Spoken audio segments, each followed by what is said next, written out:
இன்றே சப்ஸ்கிரைப் செய்து உங்கள் ஃபேவரட் ஷோகளை காணுங்கள்.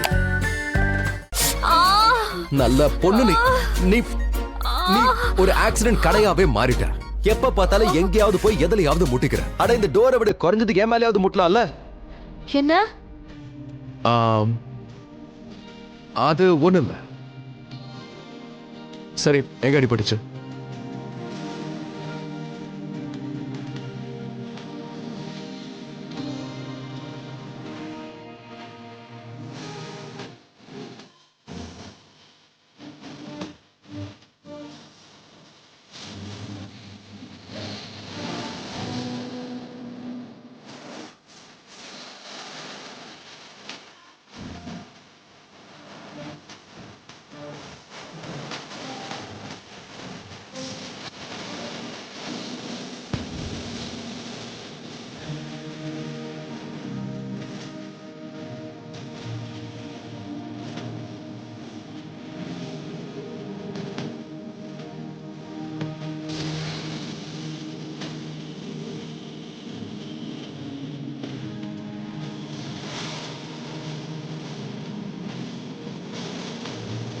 என்ன மறுபடியும் கதவுல போய் மூட்டிக்க போறியா?